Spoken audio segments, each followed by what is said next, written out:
all you hear is like people rushing from behind, like, yo, hands in the air. We're just like, what? Turn around, and this guy's literally with like gun out, like get on the floor, like blah blah blah. I was like, what the heck, dude? We're just tagging him.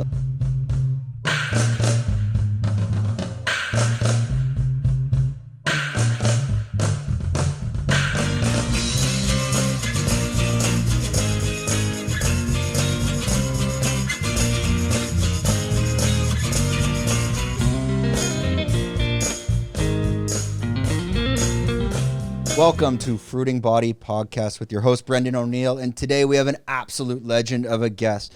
This is Andrew Lyko. We're going to be explaining to people the perspective from an artist in terms of like graffiti and contemporary art and how he's merged into the space of NFTs, Web3 in that sense. So if you're an artist out there and you're looking to get into Web3, this podcast might be for you, especially understanding it from his perspective.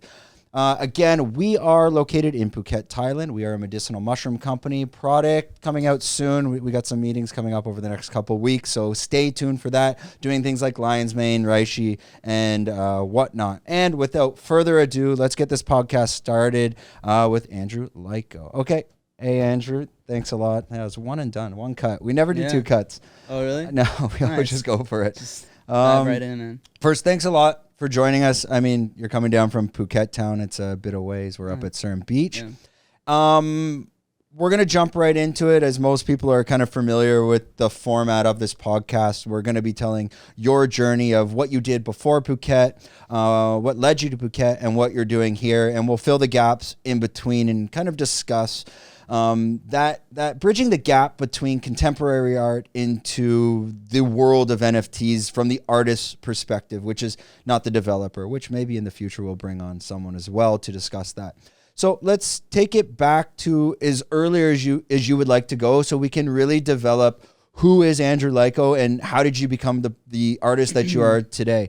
Can you just tell us a little bit about yourself, where you're from, a little bit about your background and how that all connected to the art space?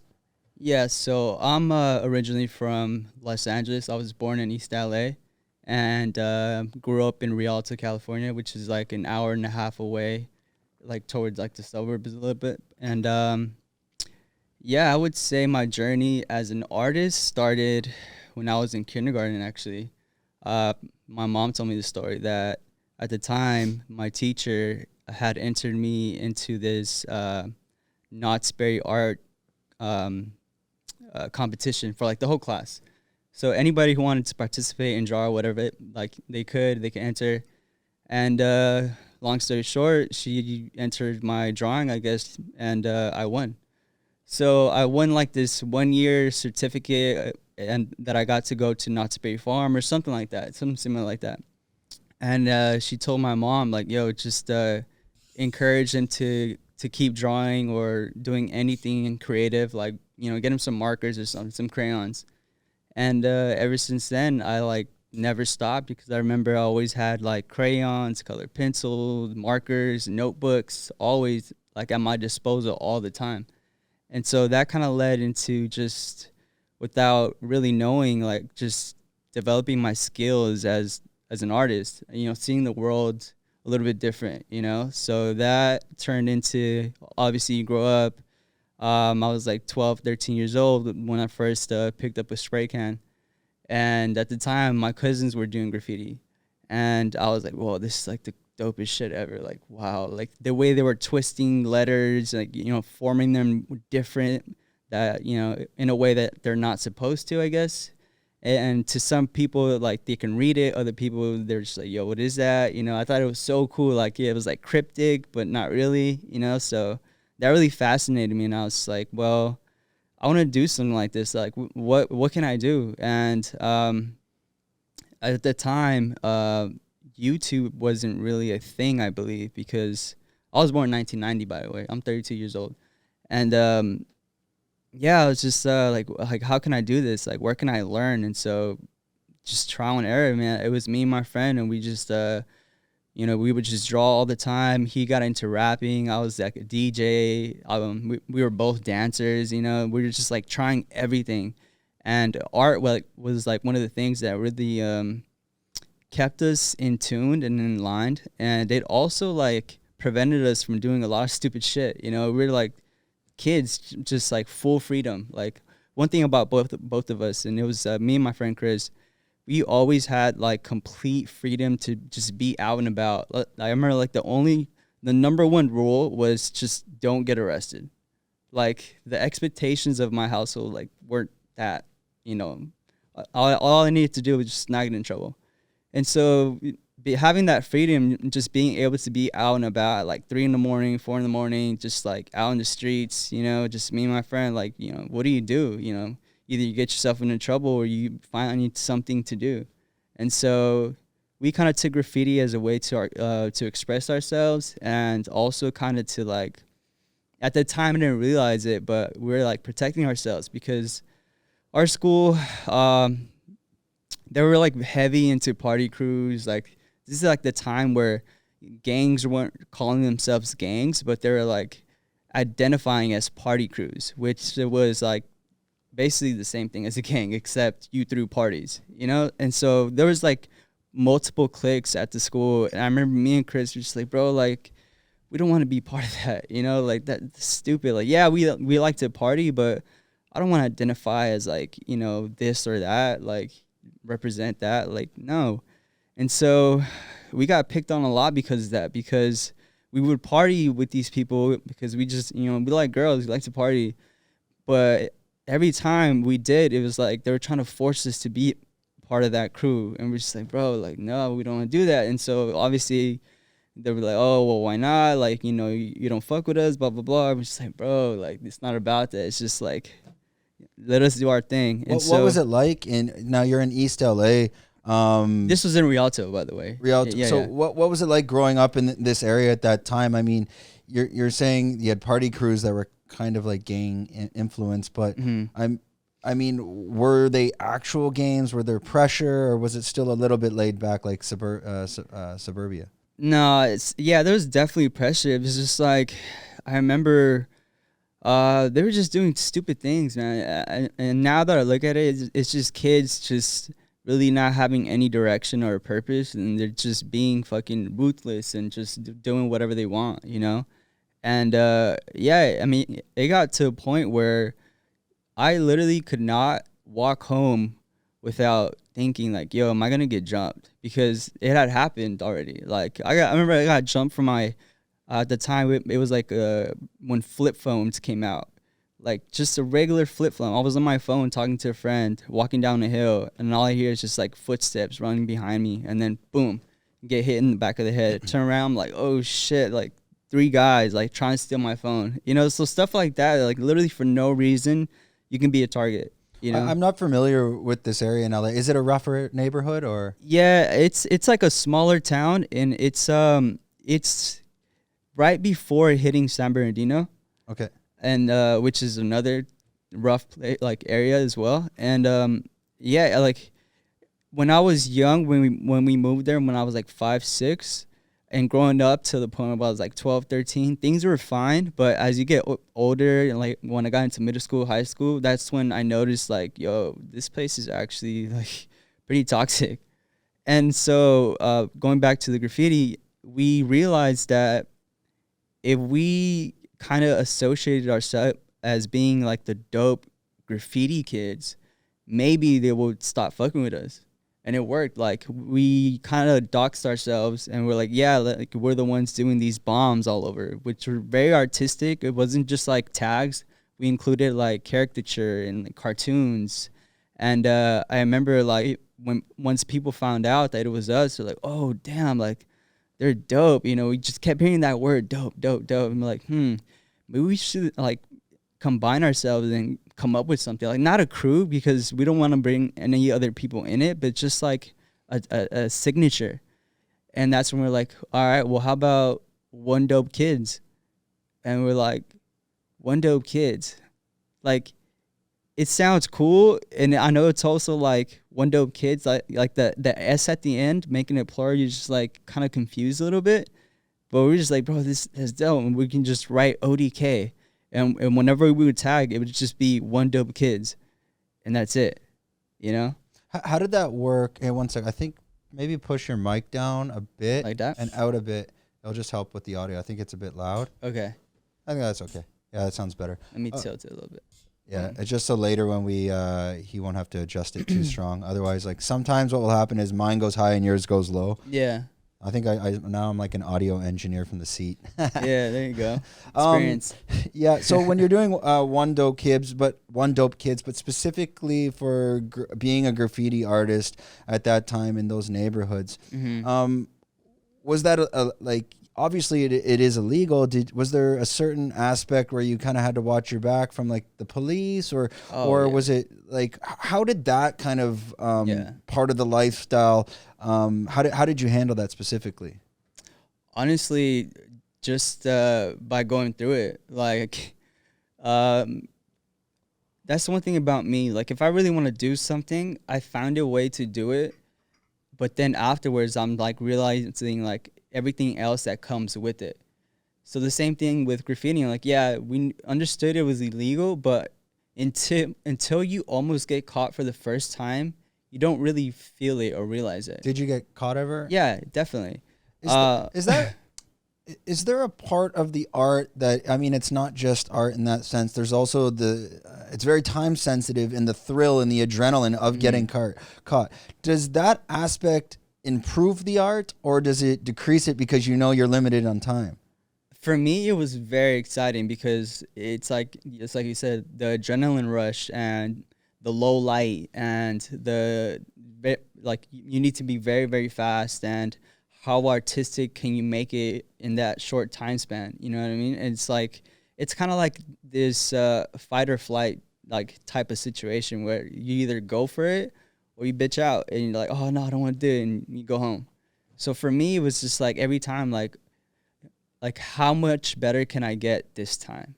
And that's all I worried about. And I trusted Chris because he was just always down. He was just like, no matter how crazy the idea, he'd be like, let's do it. You know, I'm like, all right, at least I have like a buddy that I can do these crazy things with, and he has my back. You know, he can stay on lookout and vice versa, you know, and it was just fun, man. It was like, the way I look back, it was just like these moments of adventure. And then I remember even down to buying these spray cans. Like, it was obviously illegal to sell to a 13-year-old. But we found this shop in Colton that we would walk to, and it was called Headstone Records. And it was so cool. It had like graffiti stuff, spray cans, like the tips, black books, stickers, urban type apparel and stuff, posters everywhere. And it was like a small shop, records. And I like at first we'd just go just to hang out, you know. We'd buy like a sketchbook and then some stickers, and then eventually the owner, like, he would recognize it, like, oh, you know, it's Chris and Andy at the time. And yeah, until finally we had the boss say like, hey man, like, do you mind selling us like a spray can or two? And at first he said no. He's like, nah, bro, you guys are kids. And then we were like, oh, fuck, all right, well, whatever. We'd go back home, just do these, you know, pieces in our book that we bought, the black book. We'd come back and you're like, bro, but like, you know, check us out. You know, we're already doing it, but these fucking Krylon spray cans, they suck. We want to use the Montana Golds, you know, the premium spray cans for graffitiing. Like, imagine what we can do. He's just like, damn, this is actually pretty dope. Like, you did this? Yeah, man. Like, that's us. All right, I'll sell you 1 or 2 cans. And that's how I started, literally. And you're still about age 12, 13? Yeah, like 13 going on 14 now, like going into freshman year of high school. Can you kind of give us like a specific example of a time where you've prepared to go out and tag something, and maybe walk us through like of a graffiti artist, like what is the preparation? Do you need to scout the location? Do you need to plan the art before, prepare the material? Like, I'm assuming it's not just a, hey, let's go out and tag today type of thing. Like, can you walk, I guess that the typical person like myself that has no clue how we would even go about preparing for that, and what is even step one right to the end, and also relate that maybe to a specific example that you can recall, and maybe even something where there was that pressure of, you know, the authority coming. Yeah, so scouting is definitely key, especially if you want to throw up like a really nice piece that's thought out. You have like a sketch ready and stuff. For us, we were kids. We couldn't drive anywhere, so we just honestly skateboard or walk everywhere. So by walking everywhere, you'd see spots that you're like, oh shit, like look at that wall. It's like brand new, clean or whatever. Like, oh, like I wonder if we can get up there somehow, you know? And so one of the situations was this building had like this 2-story area that it was kind of weird. It was like there was kind of like a ledge big enough to fit people on, but it had a little bit of like some height to it, so you can kind of hide yourself underneath if you duck. And I remember like, yo, we should do something there. Like this street is very open. I know there's a school up there. Like, you know, people get picked up on that side. A lot of traffic, right? Which is another thing you want to look out for. If you want people to see it, there needs to be traffic there. So this time in particular, I remember we saw the location, went home during the day, did our sketch, you know, what we wanted to do, also based on what we had at the time, like with the paints and stuff. And then, you just, for us, even though we had freedom, like it wasn't like I can just walk out the door type of freedom. Like we still needed to sneak out, you know, and not make like a ruckus and, you know, wake my mom up or whatever. So the way we would do is like, I'd say like, okay, Chris is going to spend the night. We're just going to chill, you know, just whatever. We'd wait until like 2, 3 in the morning, sneak out of my window with our stuff. You know, you have a backpack, you put your spray cans, you know, obviously you're wearing all black or something close to all black so you don't get seen, beanies, and you have your sketch, everything, beat up sneakers. You obviously wear clothes that you're not scared to fuck up, because just in case you know, get caught, you need to run or whatever. So yeah, so this time in particular, we had our stuff, everything ready, everything's cool. And for some reason, it's like you kind of know when a night's going to be good and it's not. You have like this spidey sense, you know? And I remember feeling like some type of way, just like a little more nervous than usual. And I didn't realize why, but I was like, well, whatever, keep going. So we got to the spot. Everything's going so smooth. Like we, that spot actually had like this side dim light that gave us just enough light to like really, you know, see the detail and stuff in our piece. And so we're doing it. And next thing you know, while Chris was on lookout, he says something like, yo, like duck. And I turn around and I just see like cop lights. You know, I'm just like, holy shit. And we're both just like staying so still, like trying not to get seen. I was like, bro, they see this piece like halfway done. Obviously, we're still there. Like they're gonna just come up, find a way, and get us. I was like, bro, man, this is like, damn, I can't believe this is happening. Like, and this is the very first time that we felt this type of like, yo, this is actually illegal. Like, we're not supposed to do this. And so we're just sitting there like 15 minutes, you know, literally just like trying to peek out, because you can't really see. We just saw like the cop lights, and we're like, damn, they're coming, man. They're fucking coming. Like, bro, like where can we run to? Like scouting the place, like, oh, maybe up there. Like, let's split it up. You go that way, I'll go this way. Like, we're very fast, you know. Like, maybe we'll get away. And we just waited it out. Next thing you know, like the lights turn off, and we go out and peek. And what had happened was this cop had actually pulled over somebody right in front. And so he was there for them, not for us. That is a coincidence. Yeah, and we're just like, bro, oh my God. Like, damn, dude, like, that was such a close one. Like, I never felt like that. And he's like, yeah, me too, man. It's like, what do we do? Let's finish? Yeah, let's finish. So we finished the piece. What are the consequences? I mean, especially for a kid at that age, like, are you going to juvie, or like, or did you see friends get in serious trouble? I mean, honestly, I would guess so, to be honest. And I don't know, it was always just me and Chris, so I wouldn't know by experience through like somebody else. I only got caught when I was after I was 18. So I have been arrested. I have been through that whole scenario, and is like a complete other story. But yeah, in that process, they get you, they take you overnight and they interrogate you for like a long ass time. They make you super uncomfortable and they put you in the cell with like everybody.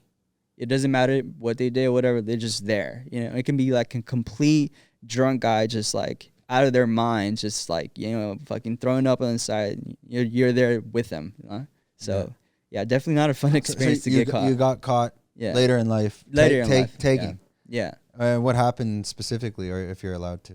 Yeah. I mean, man, it was scary actually. This happened in Orange County. I was living in Orange County at the time. I think I was like 22.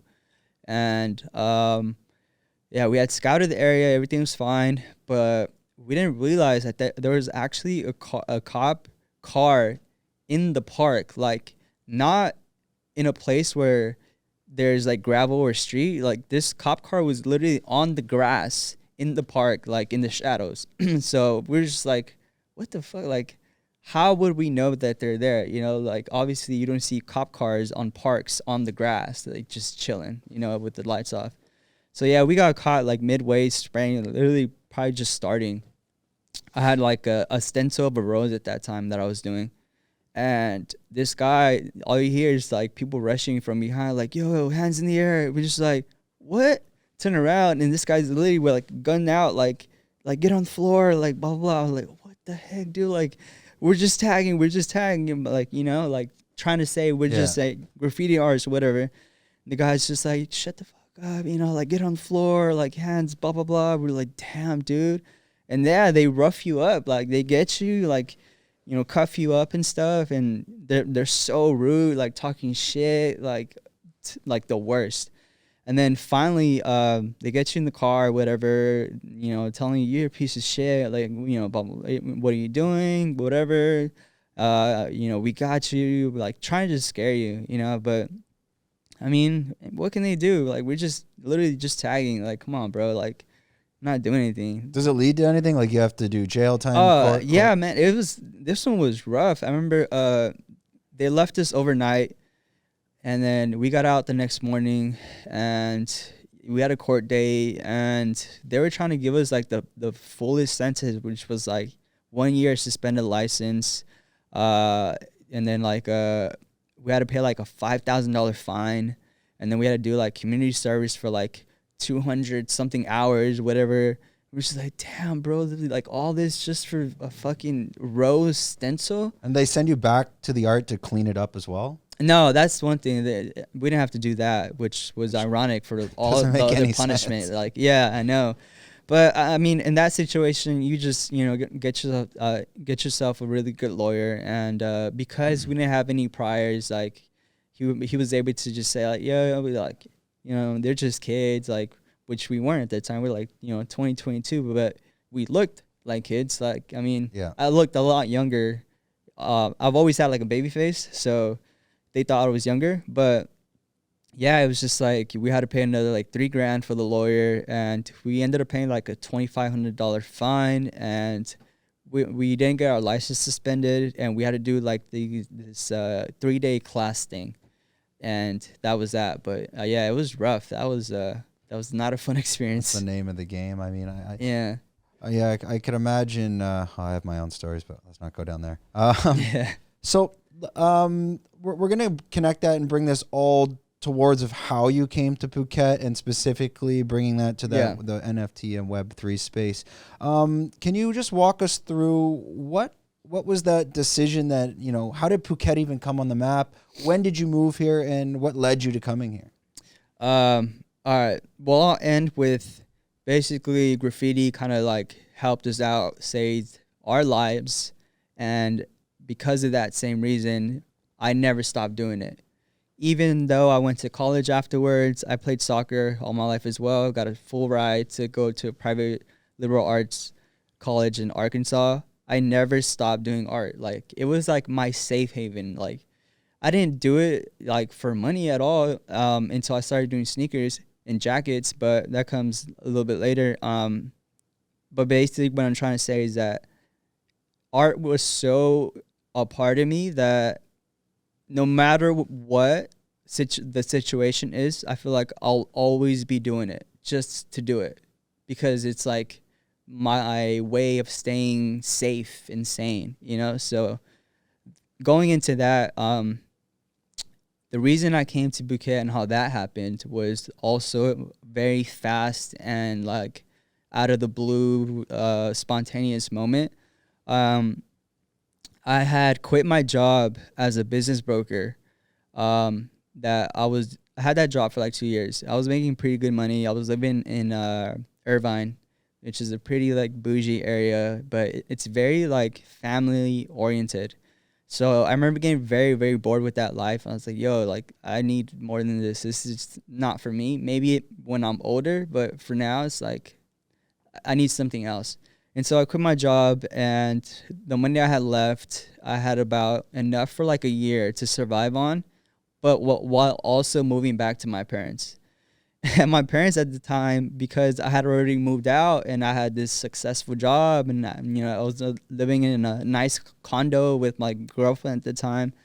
They didn't think moving back would be an option, so they actually converted the house differently to the point where my sister had like this big ass room, and there was this office room that was left because the back of the house they had rented it out, and so I literally moved back into like an office space, like probably half the size of this. Oh shit. And the door was like see-through. It was an office door, so I had no privacy. I was just like, yeah, this will do. This is fine. Like, fuck it. They'll let me do whatever I want anyways. Like, I'll be in LA anyways. And so that's what led me running into and meeting Jory, which is Dave's daughter. And so she found me through IG, I believe. And I was just out and about, just going to every art show, just being at the events, just like, talking to people. Let's explain that a bit. Like, who is Jory? What is she doing specifically? Okay. Because we'll touch on that quick. I was connected to you through Noah. He reached out through the podcast. I came down to Phuket town and I saw the gallery and we were chatting about that. We'll get to that part, but can you explain a little bit of the backstory behind who is Jory and how did she connect to you and how did that all come together? Yeah, so Jory is Dave's and oldest daughter and Noah's older sister, and she's still living in LA actually. She was working with, I believe, this company that was doing like content for musicians and artists and DJs and stuff like that. And so she was constantly in that space of kind of like a creative director. If a certain music artist needed like something done for the music video, like she would handle that. And so she found me because I was designing jackets at the time. And she had commissioned me to do a jacket for one of her artists. And so that kind of like led one thing to another, to doing 2 jackets, 3 jackets. And then afterwards, she had saw that I was actually, attempting at doing, canvas work. And that's when she said like, yo, you should meet my dad. And at the time I was like, well, that's a pretty like weird thing to say. Like that was just say, you should meet my dad. I was like, okay, sure. Like, yeah, he's flying into town next week or something. I'll set something up. I was like, all right, cool. And I was just always down. Like, I just had the time and the curiosity, And so I was like, all right, let's do it. And that actually didn't end up happening. Like, I think he did come down, but he just was so busy that it just didn't end up happening. And so I had to wait. I was like, all right, whatever. Like, continue doing what you're doing at the time. Which at that time, I was actually, this is like a very creative way to get yourself out there. And I want to like convey this message for other creatives and artists that are aspiring to come up. You like, if you want to make something happen, you find a way, And so at the time I was designing like these jackets for artists that I knew were coming into town and performing. at a small enough venue that I knew I can finesse my way into the venue somehow to give them this custom 101 jacket, that which then will lead into me having content and being able to post, making it look like they had commissioned me to do this piece. And so people think, oh, this guy did a piece for a jacket for Jaden Smith. Like, what? Or he did a jacket for Roy Woods. Like, oh, shit, he must be somebody or whatever, you know? Mm-hmm. And so that perspective just lets you use that into, like, your own narrative where, like literally you can create and storytell around that, but you have the proof. You made this jacket for this person, and they actually wore it on stage and performed in it, you know? So that kind of led me into Jory discovering me. And that led me into meeting Dave, which is... And who is Dave exactly? For the audience, obviously, you don't know. So Dave is honestly probably one of the biggest private art collectors, dealers in the game right now. Like, he is so just... He's like that dude to know in the art space. But he's also very low key, which is like kind of like an oxymoron, because it's like he's been in this space so long, but he's able to kind of stay under the radar also, you know, like he's just so good at doing what he does, which is finding these artists, building them up, you know, creating a market for them, or if you're established, just finding another way to push you even further, you know. So that's like his thing, and he's been doing it with his wife Peggy for like 30 plus years, just traveling the world, like finding artists, finding really dope art, and just giving them opportunities in a way. Kind of marketing and branding them, letting them tell their story. Yeah, exactly. In a way that maybe they wouldn't even know how to tell it. Kind of the same way Gertrudenstein was to like Picasso. The same thing, just like in modern times. Yeah, because I'm sure a lot of, and correct me if I'm wrong, as the artist, you kind of get stuck in your bubble of the creative side, but you're not quite sure, how do I even tell that story? Like, you know, how to market it essentially. And that's kind of where he connected with you to now taking you to that next level, and kind of, would it be considered investing in the artist at like an early stage and having faith in them that they can then go to that next level? Yeah, I would actually even go as far as like saying kind of like a benefactor, that they kind of, they invest in you, but they also invest in you in a way that they're like teaching you to open up your perspective and what are you trying to say? You know, what's your message? Like, why this? Like when I have Peggy come into the studio, which is Dave's wife, like partner in crime, she comes in just like merely just for the art. Like, what am I creating? Why? Why is this line here? Why is this color like this? Like, you know, what's your overall thing that you're trying to say? Like, you know, like, oh, this doesn't feel like. She's very like critical, and she's very straight up with me, and so.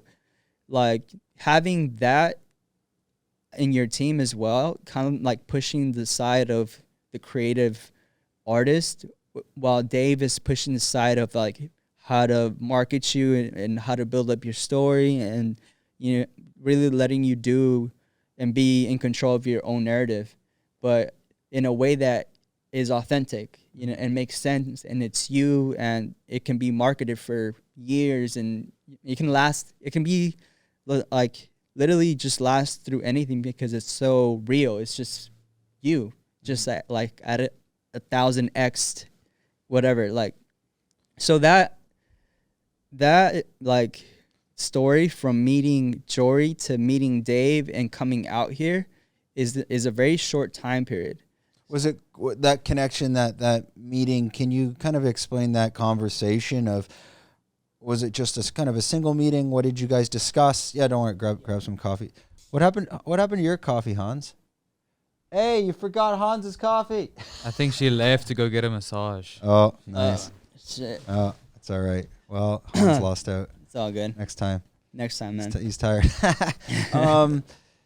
But yeah. So that conversation you're having with Jory and Dave, like, was it just one conversation? What did they kind of pitch to you to say Phuket? Because I mean, it's not like they say, "Hey, let's go to Miami, let's go to New York." I mean, you're going across the. That's not even we say across the pond if you're going to Europe, but this is a whole other stretch. Yeah. So like I said, that whole story or turn of events happened so fast because, so I had missed that meeting initially, and I remember I had went out the night before. It was like a Friday night, I believe, and I got super wasted. Like I was partying, I was partying every other weekend, just meeting people. Like I like to be out and about. I love to dance and stuff. So I would always just find myself in funny situations. And so at this time in particular, I was supposed to spend the night with my friends in Topanga, and he didn't go out and party with me because he was on a date with a girl. And I remember he's like, yeah, just come to the house afterwards and just stay here. Like, I was like, all right, cool. So it was like 2 a.m. I'm hitting him like, hey, man, like, I'm on the way, blah, blah.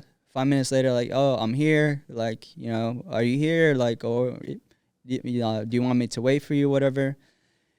An hour passes, and he just like finally hits me back, like, hey, sorry, bro, I'm actually going to stay at this girl's house. I'm like, bro, how am I supposed to go into your house or whatever? It's just like, I don't know, man. Like I don't know what to tell you, bro. Like, I'm sorry. I was like, bro, I'm gonna have to just sleep in my car. Then like, I can't drive home. I live an hour and a half away, and I'm buzzed. Like, whatever. Like, luckily, I was always prepared with like an extra, set of clothes in the back and a duffel with like, toothpaste and stuff, because that wasn't the first time that had happened in that particular situation. Like, I would go to LA, go to these events, whatever, and if I had to, just to save money, I'd sleep in my car and go home the next day. And so, yeah, there was like a Starbucks there. I remember getting a coffee and just like chilling because it was already like morning. And I get a message from Dave on Instagram. He's like, hey, I'm getting it, or just got to LA or something last night. Down for a coffee? I was like, yeah, I'm down for a coffee. I was like, yeah, like when? He's like, in an hour. I'll be at this place at this time. Can you get there? And I look, I'm like, damn, bro, this is like literally like an hour away, or hour and 10 minutes away. I was like, yeah, I could get there. Like, why not? I thought it was just so weird and like out of the blue. I was like, I'm bored anyways. Like, fuck it. So I went to Starbucks, brushed my teeth again, and went out to meet Dave. And so I get there like 5 or 10 minutes before him, and I'm so tired, man. I'm like just like dragging myself. Like, I'm on the table like this, just like, just like, whatever, dude. Like, I'm here. And he comes, right? He arrives wearing like the most craziest combination of clothing I've ever seen, combined with his tattoos, his rings, his like jewelry, and his his glasses with like tinted yellow lenses. And I'm looking at him like one eye open, just like, okay, this just got more interesting.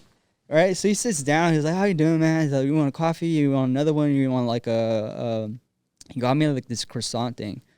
And yeah, he's just like, yeah, so I heard good things about you, and one thing led to another. I showed him some of my art.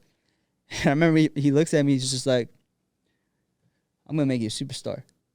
And I was just like, bro, who talks like that?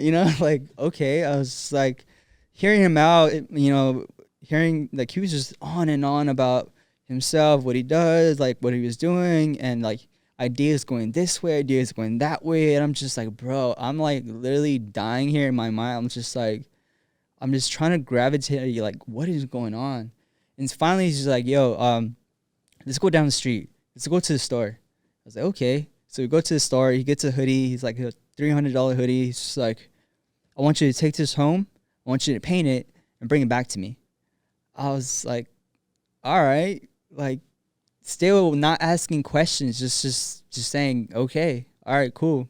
I ended up spending the day with him for a bit before I go home. I'm like, all right, I need to go home because I actually live like an hour and a half away.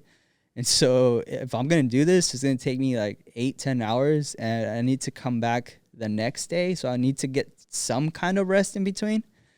And so, yeah, I go home, do this, hoodie, paint it.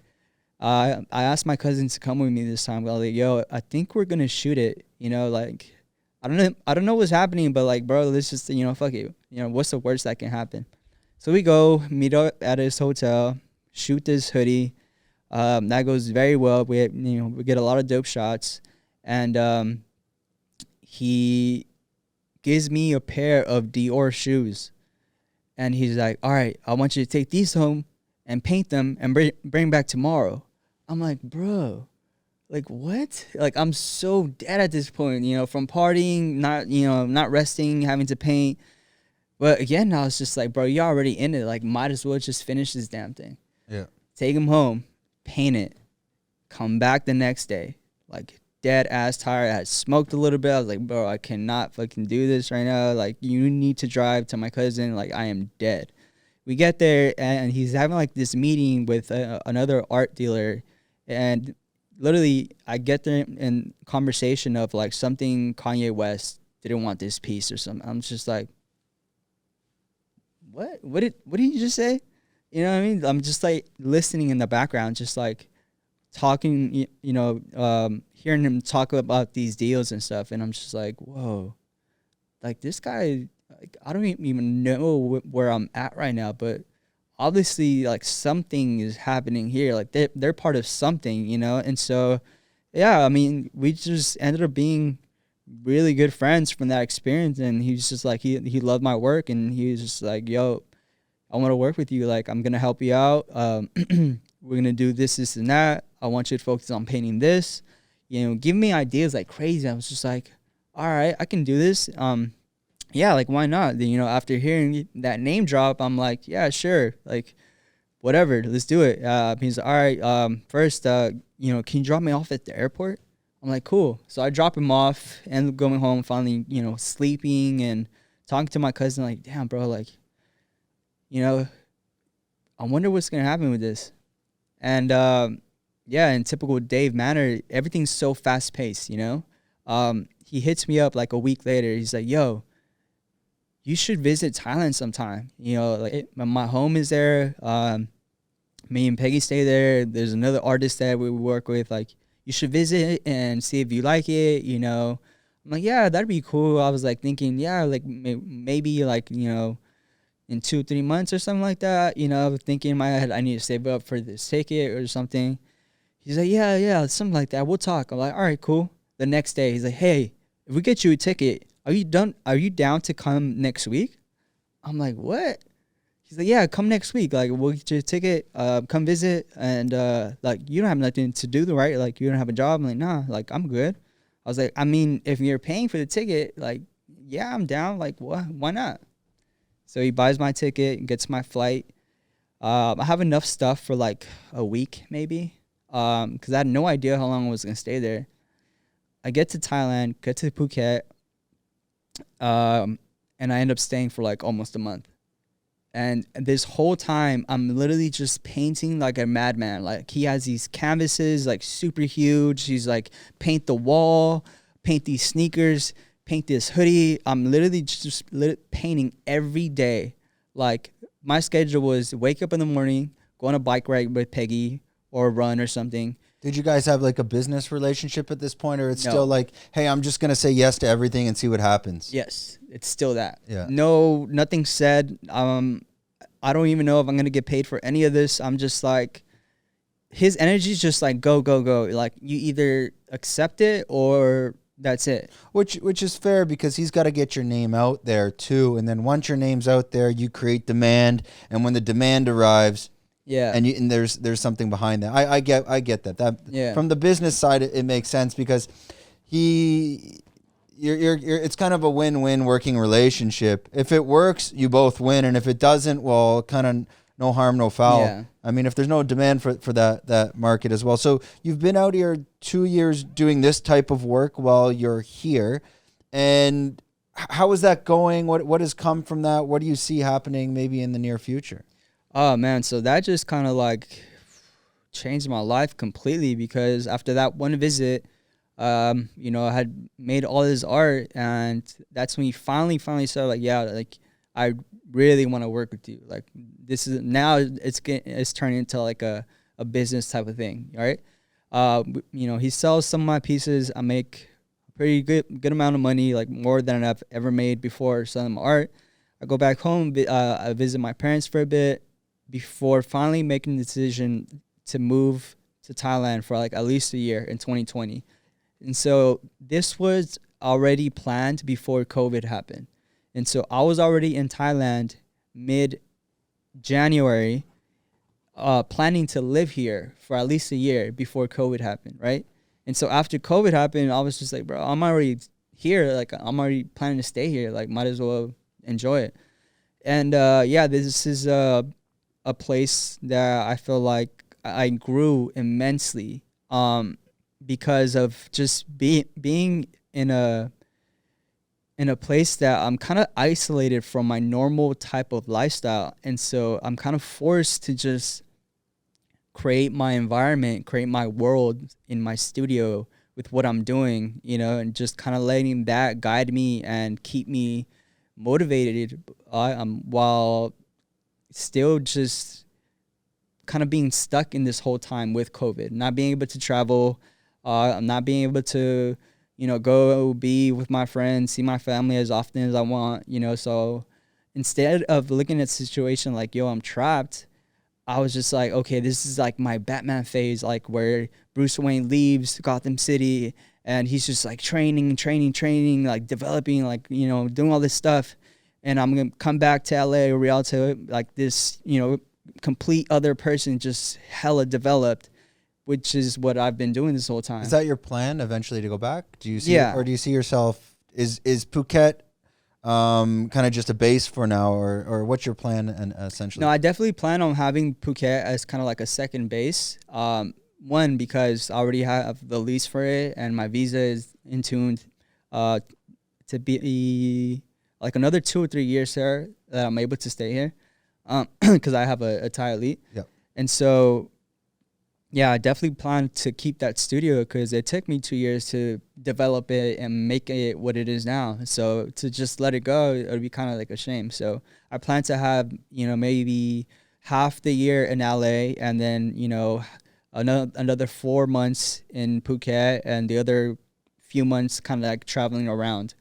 And so that's kind of like my plan that I'm leaning towards now. But I definitely feel like Phuket pushed me because I had to, man. There was no other choice. Either you adapt and you make something out of it, which led to the NFT project that we're doing now, or you just kind of like sit back and let life just continue. Like, you know, you get left behind or you make something and you apply pressure as well. Like, so to me, it was going into that zone of really like, bro, who are you? And what are you going to do about this? You know, like, are you just going to, you know, continue to paint? Yes, but like feel stuck, or you can turn this into like your hyperbolic time chamber that you just like create something crazy and you're going to go back home like and just really just like destroy that whole world. Because I feel so like fucking powerful now that and confident that anywhere I can go, like I feel like my energy and presence, like I'm comfortable talking to anybody in any situation and just being me and not having to like fold and act another way. Like I can be me thin and thin through anything. And I think that's like my superpower, you know? Yeah, I mean, Phuket, at least it gives you that freedom. I mean, coming from the Western world, I mean, there's always those added pressures. I mean, not just from your living conditions, but from the news and all these different, you know, schools of thought that come at you from many different angles. But I find Phuket kind of is that maybe Superman solitude, a fortress type of thing as well. Yeah. Outside the Batman analogy. Could you explain for any artist that is maybe getting into this line of business, what is the working relationship? Now, would you consider Dave as the broker? Is he the marketing agent? How does that relationship work? How do you guys like synergize together? So again, the question is more for people that are getting into this space and they don't understand the dynamics behind that. Yeah, I would say it's every situation is kind of different. You know, I can imagine there's millions of ways that brokers or art dealers work with artists. But in this particular relationship, it's like we're kind of both everything. And so I wouldn't consider him just a broker or just my art dealer, but he's like a friend. You know, at times he's like a father figure. At other times he's like a mentor or a creative himself, throwing ideas. He's an artist. He's a designer. You know, so we kind of have this relationship that neither one of us is bound by just one title. We're kind of like it's very in the moment, like more like a partnership. Yeah, it's like a partnership, but like growing and also like a tight friendship. But we also know that we're doing our own thing. But you know, other times it'll be like, yo, you want to, you know, have a cigar? Like, yeah, cool. I smoked multiple cigars with the man. Other times we'd be like, yo, you want to do a 50-kilometer walk in like a month? I'm like, yeah, let's do it. So we'll train for that. Just for no reason. Yeah, so it's not just strictly business, which I'm sure a lot of people in the art world, they'll have a manager, and it's the relationship is more about the numbers and what's going on than kind of that personal attachment. Okay, that makes sense as well, which is, I think that's good for any type of working relationship, so you don't look at each other just strictly, you know, what am I getting out? What are you getting out of me? What am I getting out of you? And it's more of a synergy on that. Precisely. It's more of like, how can we grow together and how can we impact together to have a stronger effect with the message that we're trying to convey and give out and put out to the world. And okay, so let's move just a step forward on that with your relationship with Noah and also your own personal NFT project. Could you tell us the story of how did that come about initially, and just kind of walk us through that from maybe even just step one? Yeah, so Noah I met here in Phuket because he moved back because of COVID. He was in Spain at the time, and his parents were worried that, you know, COVID can be the monstrous thing that it is now and probably potentially worse. And so he got all his family, moved them back to Phuket, and there was this time period that we all lived together for like 6 to 7 months or something like that. So it was like it was a full house, like 12, 13 of us total in that house. So we all just became like family. You know, we'd have dinners together, we'd hang out together, we'd work out together. So we really got to know each other at that time. And we realized that Noah and I are very alike, in the sense with that, you know, our backgrounds with sports, you know, the discipline with that, our perspectives on life, the kindness that we both try to, you know, put out in the world.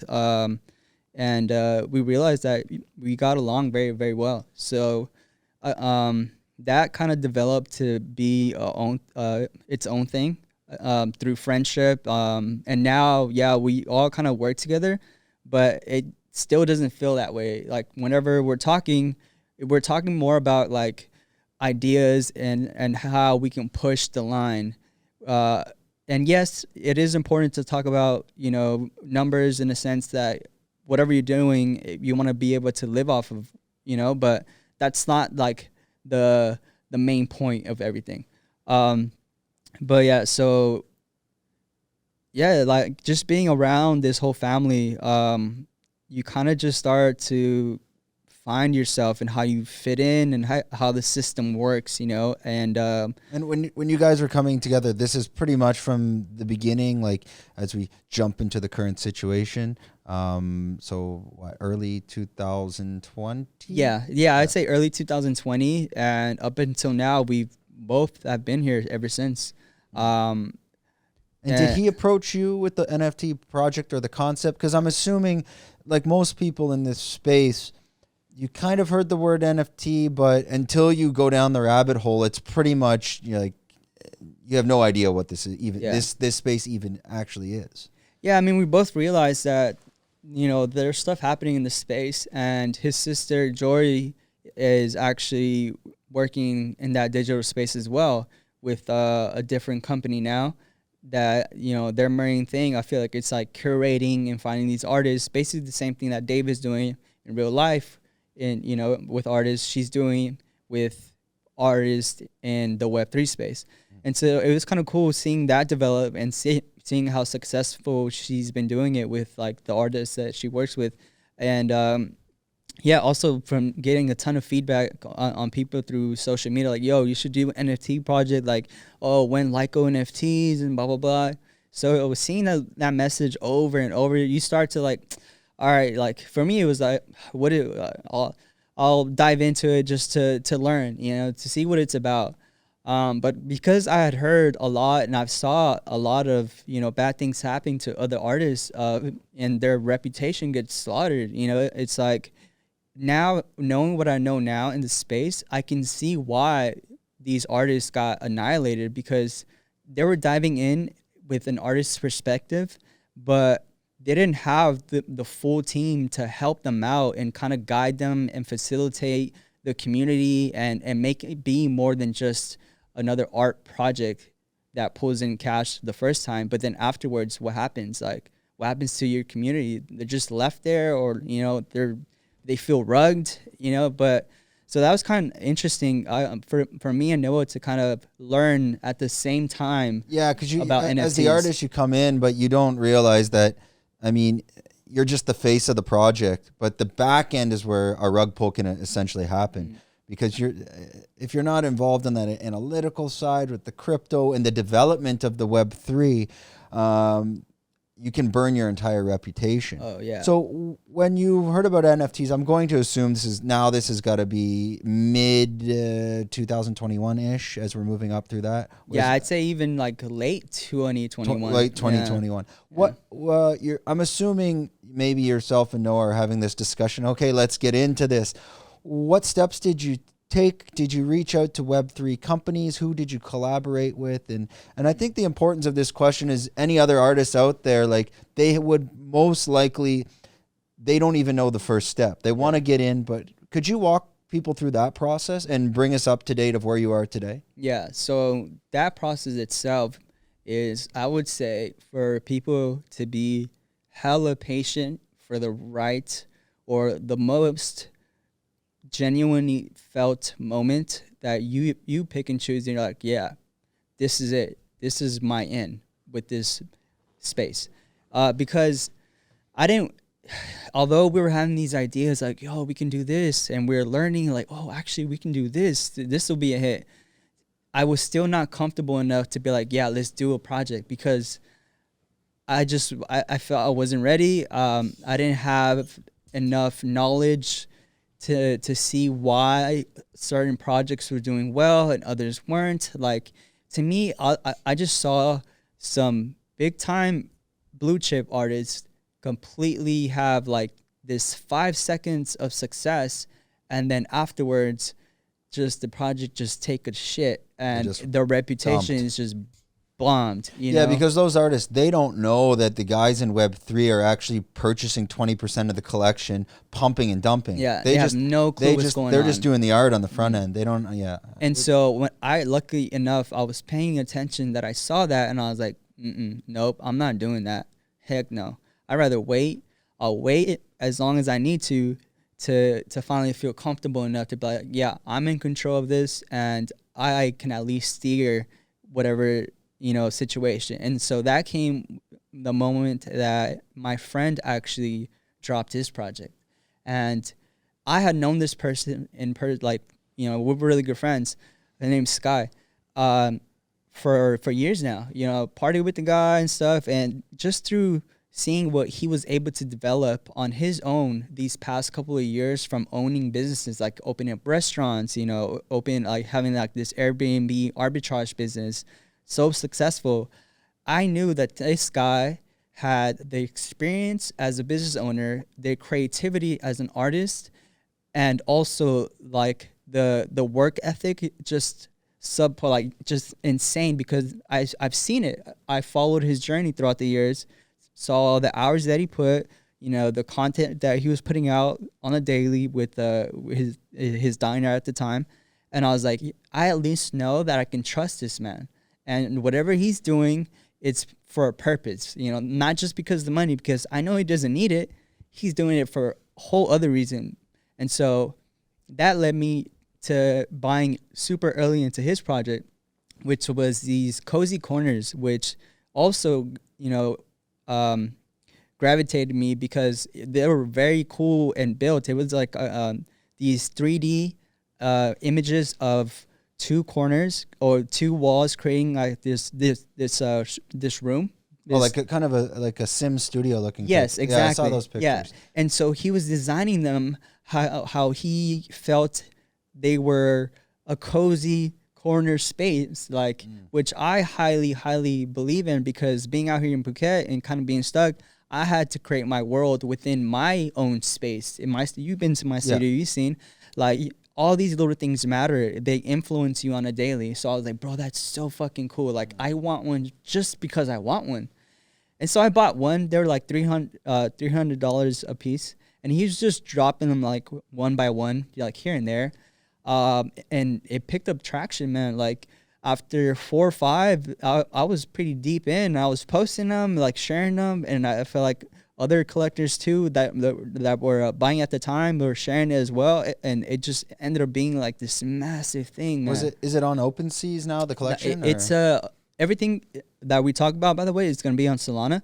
Okay. So yeah, it was on Solsea. He was minting them out one by one. But I think now Solana's they're on OpenSea. Yeah, they're on OpenSea as well. And what was his besides the art behind it? Was there any utility coming into it? No, man. Like that's the thing. Like people were just buying it because you either knew Sky or you just really loved the art. Mm-hmm. But yes, little did I know that was going to turn into like this whole other massive project. But yeah, so that was like my entry point into NFTs. Yeah, that was the first NFT that I ever bought. That project's still alive? Yeah, it's still very much alive. It had problems at the end? No, not at all. Like now I think the one that sold for like the most when Solana was like at $120 at the time was like maybe like close to 10K for one. Oh wow. Yeah, so the value on those just shot because of the following project that he did afterwards with Curse Labs, and that was kind of tied in with his whole Airbnb arbitrage and stuff. And so that project ended up selling out. It was like a 5,000 collection project, but he scaled it. He did the 50 cozy corners first. Then he did like this 500 Curse tokens, which is now the DAO for Curse Labs, and then Curse Labs was the 5,000 collection. And so I saw him kind of like develop that with time. I was like, damn, bro, this is so fucking cool. And everybody who was in that project, they're like super, super high believer of Sky, because of how authentic he is with it. If he does something like a mistake, he'll say it, he'll put it out there, be like, yo, we're pivoting to this now. Like, shit happens. Like, I'm human, like, blah, blah, blah. You're either down for it or you're not. And people were just believing that, man. Like, I believe in it, like, so much. And seeing that happen, I was like, okay, now I see the value in NFTs. Like, from my perspective, I can bring my world, teach people what I know, and maybe help other creatives, not have to go through the same shit I did in order to get to where I'm at.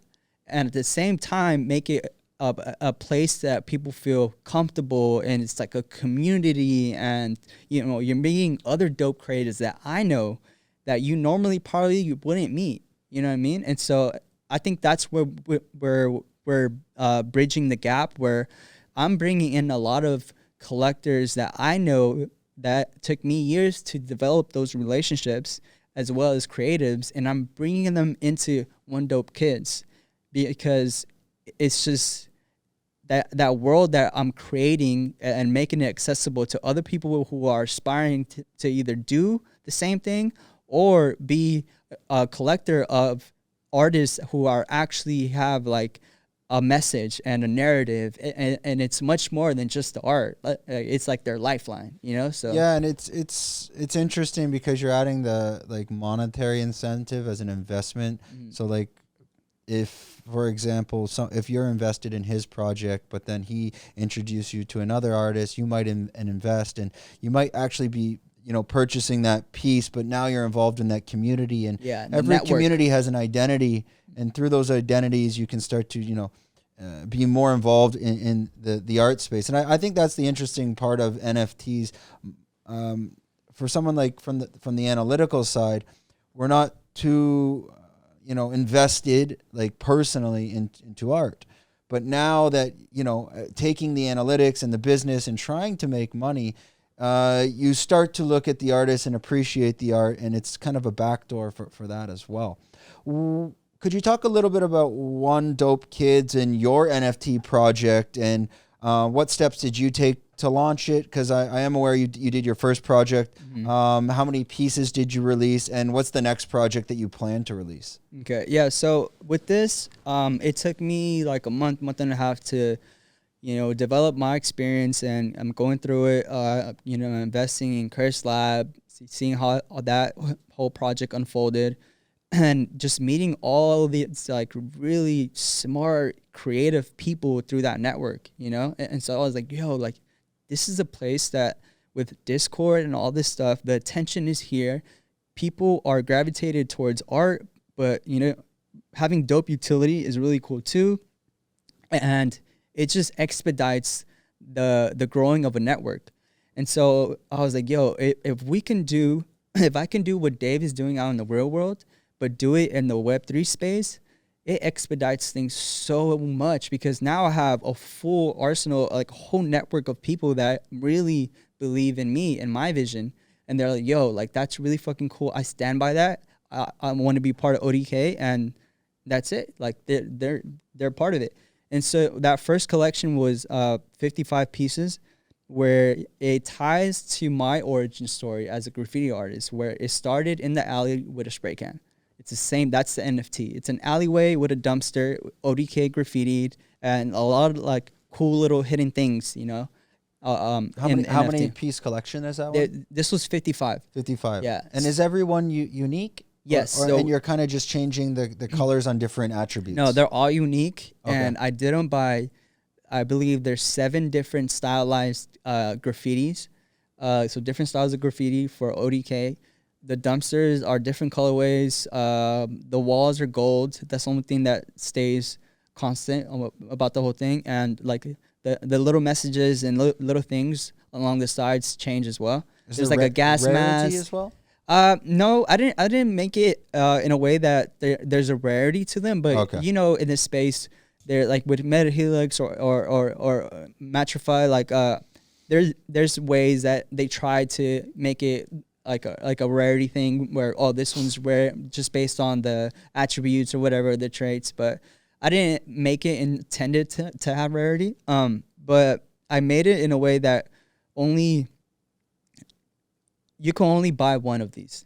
And the way you can buy one of these, it's either I know you personally, or built up this relationship throughout the years, or one of the people that I know very well said, hey, like this person, like I told them about the project, like they're hardcore believers, like they want to be part of it, like they're diehard, you know, diamond hands, blah, blah, blah.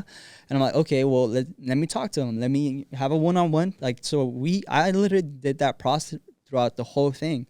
And so every person that holds King's NFT, which is the first collection, I've had a conversation with them, you know, and yeah, you didn't want like people coming in to, you know, dump the floor price in that sense, and you kind of piss off the whole community. So like as they would approach you for the purchase, again, I'm assuming you can probably buy it off OpenSea secondary now. Yeah. Okay, but initially, like if they came to you on that, before it was all the pieces were sold, completely minted out, you would kind of airdrop it to them and they would send you the Solana type of thing. No. So we did it proper. We had like an actual team. We built out the mint site. It was a full-on experience. Everybody who we collected the wallet addresses, Okay. airdropped the token, and with that token, they were able to mint their NFT. Okay. So it's same. Yeah. But they couldn't. No one could just jump onto the site and No, mint. no, Yeah, they okay. couldn't. Got No. it. But yeah. And that project, it's more. Will these people get utility in terms of like whitelist and giving access to all future projects you do? Is it kind of like call it a gold pass membership to you? Yeah. Yes, 100%. So that's the fun thing about this space because I was in Curse Labs, they were able to provide me a full team before, minting out any funds, just solely based on the relationship that I built with them. And they were just so down for the project that like, yo, like I have a partner now. We have like a full on 6 or 7 artists in house, just creating content, all this stuff. We have like a couple gigabrains in the project, just doing that stuff that I'm just like, bro, what? Like I'm so happy you're on my side. Like on the Web3 yes, development yes, backend. that's, That's very complex. So they take the time to do that, and then we have regular meets every week talking about every little thing. But they really let me focus on the art side of things and the community and how does ODK feel when you're entering? What does it mean to be ODK?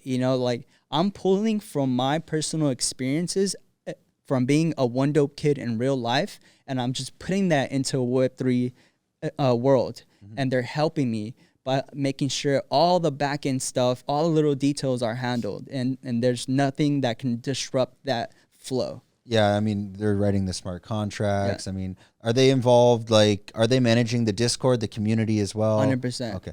I think we were talking about before. Now you're planning to release another project. Will it be like a PFP 5K or 10K? Can you talk a little bit about that? So I'm taking kind of the same approach that Sky took with his projects, where it's kind of like by phases, and you're growing the community, and it's not just like 10K PFP, like boom there. Go and buy it. Like, no, we're the same thing that we did with these 55 people, which actually, we have 53 unique holders of the first NFT project that I launched. And I think as of right now, there's only 2 listed out of those. And the floor price is like 100 SO and like 500 SO last time I checked. So it just goes to show that like, these people, like they really want to see and wait to see what we actually they're not just trying to flip on their investment. Not at all. They want to see, they want a piece of all your future projects. New people come into like 53 holders, like 2 listed, like, oh shit, okay, like this is saying something. This is a message. And so now we're doing the 945, which is gonna be kind of like its own project on its own.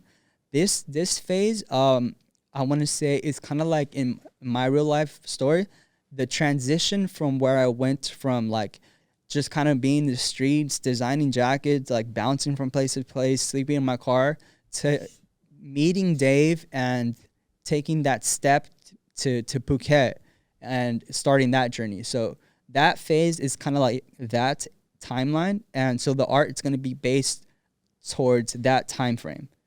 Yeah. What will the art look like? Do you have concept, or is it kind of already coming together now? Yeah. So this is gonna be like I call them critters. Okay. This is like my version of these cartoonish monsters. Oh, like I saw in your studio. Yes. So it's kind of like, I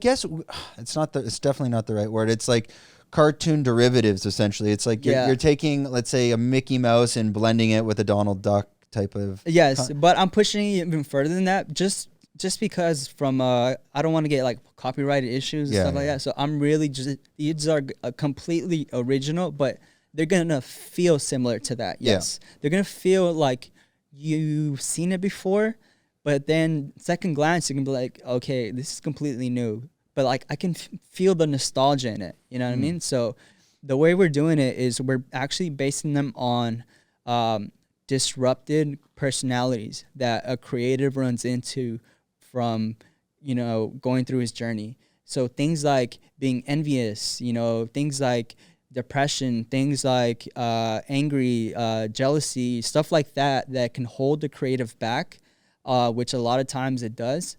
we're emphasizing it on that. And so we're including it into the narrative that, okay, we can create these monsters by having these critters and taking them into the next collection. You can actually flip the personality and make it a positive outcome. And so, you know what I mean? So if you have fear, you flip it to have confidence, and that it leads into putting that personality onto the PFP project, which is the 10K collection. Okay. And so all these things will actually have utility as well as you go along, but that's kind of how it fits into so you'll do a 945 and then a 10K. Yeah. So the 945's next. Now, are they all gonna also be unique, or is it like attributes and then you'll put them through like an AI simulator to like layer them on top of each other? Yeah. So everything's gonna be hand drawn. They're gonna be 9 unique personalities, and then those personalities are gonna have sub personalities. So you can be scared but also anxious. You know what I mean? You can be sad but also confused. So we're going to really detail it to that and try to portray that based on color, based on expression, based on posture or whatever. You know what I mean? So they're very unique, but they are going to be generated from the traits that we develop. And then those 945, essentially they're PFPs as well? Yeah, okay. They're going to stand alone as PFPs. I understand your original 50. It's basically like again, it's like a gold member. It's a membership card that gives whitelist and access, type of first dibs and obviously utility across everything. Yeah. The 945. Have you planned out the utility? Have you guys discussed that? What do you think is going to happen there? Yeah. So with the utility for that is we're developing right now, because although I want to give it like so many things away, it's like, oh, include this. Like, I understand that there needs to be kind of like a middle ground. I can't just give everything away, but it's going to come with a lot of like really cool stuff. Like ODK, now we realized that as we were developing it as One Dope Kids, we kind of needed to branch and separate ODK as a brand and One Dope Kids as a project. And so that's what we did right now. We separated that ODK as a brand is it literally can be anything. Like, we have so many ideas for that, and One Dope Kids is now like solely just the project that's coming out of ODK. Kind of like what is Artifact into Takashi Morikawa? Yeah, something like that. Or he kind of had his Clone X was the project, out of Takashi as the artist, and then they did the Flower Seeds or another PFP type of project as well. Yes. We were talking about that at your studio as well, like maybe some of the utility as you get the PFP and not just the digital drop, but you'll get the physical drop. Is that something you're planning to pursue? Because I mean, to create 940 pieces physical, that's insane. No, if we were to take that approach, it'd probably be like a print or something, and then maybe it can be embellished. Like, I can do something over the print or real sign quickly it or sign it. Yeah, but yeah, we definitely. I mean, I don't want to say too much, but I would say that every level of or each phase is getting some sort of access to me and my network and everything that I've built thus far, in many ways. So not just financially, not just from physical things, but like, just the network itself. So we're doing it very, very uniquely, that it's like exciting to see the possibilities that can come out of ODK now, especially because we separated the branding. And I've have connections with like a lot of really just creative people. Like, I'm really good friends with like the stylist, my friend Sereno. He just did the styling for FaZe Clan, and that was just featured in GQ, like literally just now. He's in Paris right now, and so shout out to Torino for just like the dopest stylist in LA, and he's a really, really good friend of mine. So Dave's hardcore into fashion. He's always traveling, meeting dope people. So it's like having these things, like these doors open for possibilities. You never know what ODK can be. It can branch out to be a whole clothing line. And so if that does well, we can make the utility for the 945 and the Kings to have like maybe some type of free drop or whatever, like a free piece of item or whatever it may be. Like they'll have access to this stuff a lot sooner and a lot easier than the rest of the world. You know? Yeah, what I mean? and that's a lot of people don't understand projects of NFTs, that actually what they are. They're projects like within the Web3 world that become a brand of their own. So like we're doing in-betweeners, but the reality is behind that can become the brand. They can sell clothing, they can sell, it can be art or whatever that is, but behind them, they are the brand. They could do a movie, they could do cartoons. Exactly. There's a lot. You're starting off in that community of Web3 to create, the community behind you that follows you. And from there, there's, commissions as you're flipping on the secondary and whatnot. A lot of artists will have Easter eggs hidden within their art as their self. Is the 945 an Easter egg as well? Is that an area code or something? No. So 945. Because sometimes numbers, like it will mean something. Why did we choose? I'm pretty sure you've with having like DAOs and stuff, there's like certain amount. So we initially made it so the 55 from the first collection plus the 945, it creates the 1K. Got it. But we're not really looking at it as like a DAO. We're trying to like rephrase these words, and we're probably thinking of like one dope circle or something that just signifies that this is like kind of like the governance of the project moving forward, and they have, their opinions are very heavily weighted, and we actually, take it to consideration and stuff, and people have ideas. But mainly what excites me most about, this whole project, man, it's like I said, and I repeated myself, is being able to bring my world kind of my way, make it feel how I want it to feel. And it's allowing these people, these kids come in. Even just now, I'm literally watching it happen in Discord on a daily. Like they're coming in and they're like not scared to express themselves. Like we do stuff like question of the day. I do stuff like, literally what I have on my phone that inspires me on a daily. I use this app for like daily affirmations, and I'll just copy and I'll put it in there. Stuff like, if I'm at the gym, I'll post it in there. We have a section like, fitness log, and people are kind of following my habitual lifestyle, and they're kind of like mimicking and trying things out. And I realized that it's really influencing these people, even with their screens. I have people like, when I post that, yo, what is that? Can you send me that? So yeah, I'll drop the link. Like, here you go. Like, influence yourself. You're in a space pod now. And so that's growing into like a community, like an honest, like true, honest community. And they're starting to have really cool ideas moving forward for the project. Yeah, and that's important in the NFT space. The community gets involved. Like, yes, I mean, not all their ideas are going to go forward, but at the end of the day, we're limited. Even if we're a team of 3 people working in here, we're still limited on ideas. When you allow the community to get involved, maybe it's only that 1%, but that could spark something in the project that takes it to the next level. And I've kind of noticed being involved in the NFT space quite heavy since November 2021. It's interesting to see that people need to forget about the roadmaps on new projects. Yeah. Because the reality is, like, the project's so new that you still are finding your identity as you're growing, and you need time to create that roadmap.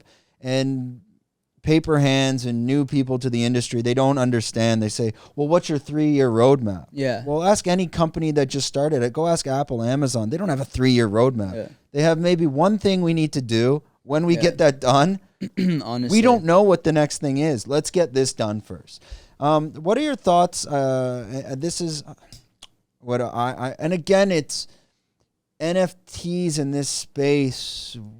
What is it? Still, I don't think we know yet. And to be honest, the word NFT might not be what this is called in a few years. Like we used to call Web 2.0, but actually it's just social media. Yeah. That's what we've named it now. But I feel like the whole NFT space is the stock market for culture. And it's a way for people like yourself that are artists, or it could be even Fruiting Body Podcast, and we could start an NFT project. It's a loophole in which we don't need to go IPO, publicly traded, for you to be invested in us, not just like personally, but like financially. Because how can your project, One Dope Kids, you can't be publicly traded in the S&P, but I want to invest in you. Yeah. Well, do I just send you money? No, there's no ledger, there's no book. That's the interesting part about crypto and Web3. I like your shit. I want to be invested in you. I want to put money into what you're doing. But in Web2, that doesn't work. What am I just going to be? Are you a charity? Do I just give you money? Yeah, exactly. It doesn't work. So actually, that whole Web3 world, it allows people, especially your early followers, to be like, I'm invested in you. I want to invest in you. How can I do that? Web3 NFTs. That's the fucking answer. Yeah, 100%. So that's just my. No, I completely agree on that end. Like for sure, that's exactly what it is. And those people, my brain always goes back to the business side and the analytical side, but it's also, here's a good example. You get a lot of golfers in Australia in particular, and you'll get big investors that invest in the golfer when they're like 12 years old. And they're investing them as a business, meaning they'll say, whatever I'm investing you in now, I will cover everything, your hotels up until, you make the PGA Tour. But for the rest of your life, I want 15% of what you make. The reality is that if that kid doesn't get that investment at 12, he can't afford to he can't get the hotels, he can't go to he can't go to the tournaments. How do you pay for the food? How do you take the pressure off that now financially he's secure? Because if he doesn't have any of that, he doesn't become that golf pro mentally. And I kind of foresee that's my concept of NFTs in that space. As the artist investing in them, now they become financially secure. They can focus on the art and nothing else can distract them. And then your teams can take care of the Web3 and, the development side and all that, but you get to focus on the art and you just hire the right team to manage it behind the scenes.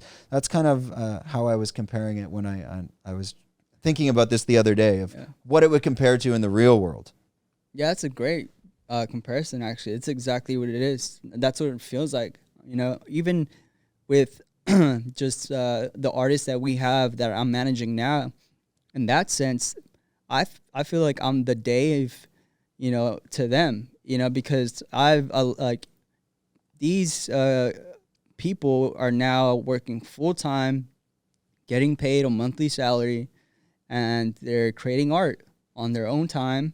They have weekends off, and they're able to just make a living by doing art, which before I don't know if they were doing okay or not. It's just when I found them, it's I saw something in them, and it took some time. But if I were to show some of the art that they did, when I first got into contact with them and what they're producing now, you'd be like, bro, that's not even the same person, because it took so much development of the same thing. Well, maybe you should try this. Okay, I'm seeing that characters is not your strong suit, but you're really good at doing landscape scenery type stuff. So let's focus on that.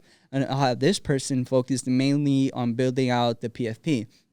I'll have this person that really cool stylized font and the way they use it to create a message. Okay, you're on marketing now, marketing content. So kind of doing that and delegating and building that team that way.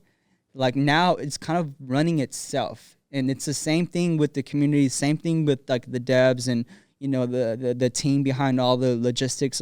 We're building this system that's kind of automating itself, because at the end of the day, nobody wants to be on their phone 24/7, just to make sure their project is going the way it should. Fuck no. I need my time to paint. I need my time to spend with my fiance. I need time to go out. I need time to do nothing. Yeah, you can't, when you run a project in Web3, you can't do it all. A lot of people don't understand. You got the artist, you got social media management, you got community management. You should have a project manager. Then you have a whole team of devs. Then you can have like the guy steering the ship.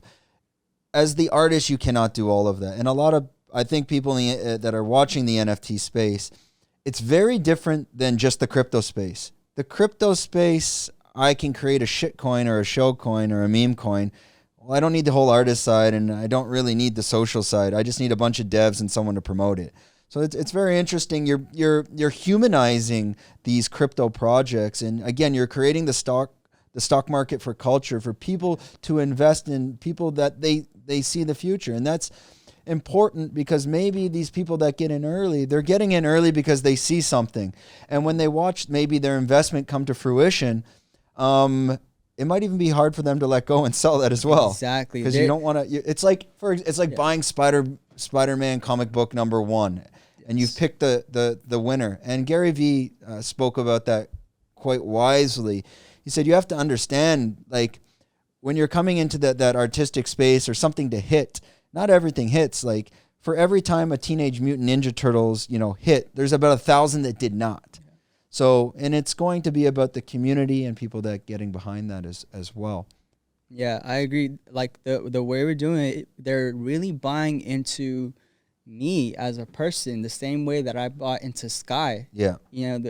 That's the reason that I'm so out there with everything. Like, I'm even doing weekly vlogs of what I'm doing. Just in my life, not specific to the project, but just like what the fuck am I doing with my life? I'm literally I'm head to toe ODK down to my soul, like, because it's what I know, it's who I am, and so I'm just making myself available to these people on a daily, while building the brand, and just it's like you said, having them feel like it's part. They're part of something. They understand, they see the vision, and they stand behind it. And you combine that with really dope art that's probably better than most of the stuff out there. And you combine that with a nostalgia feel, because we're very, very detailed to the colors that we put out, the details that we put out. What's the demographic? Where are we pulling from? Oh, like, what are the top cartoon characters in the world?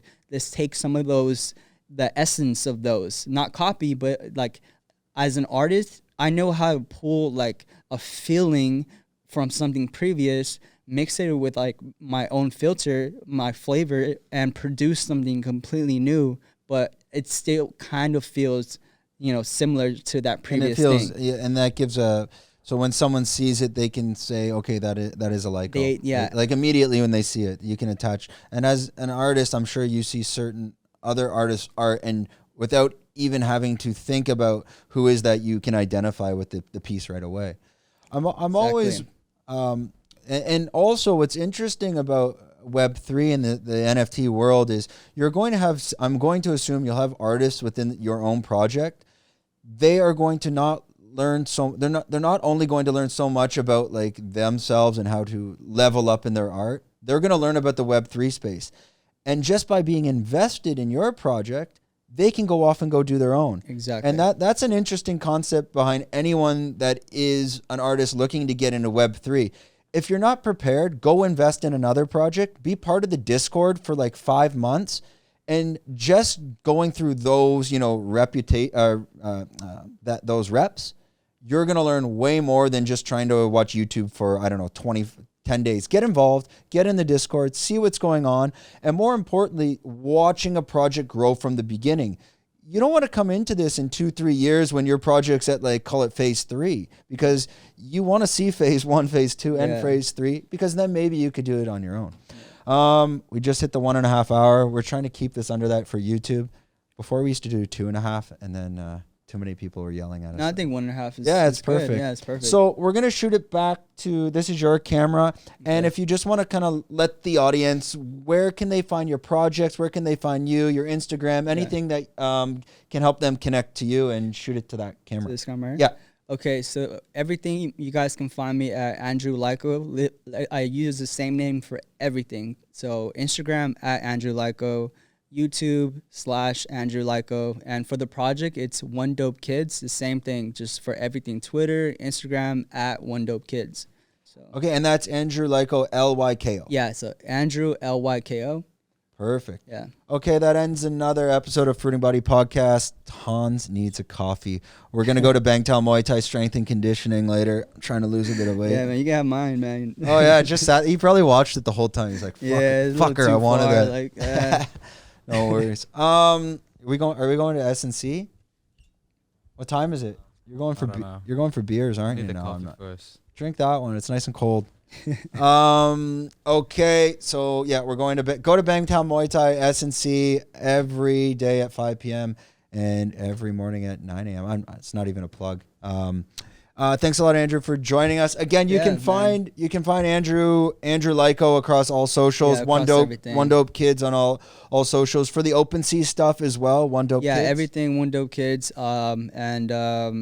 Even you just Google it. Google Andrew Lyko, my website will pop up and everything.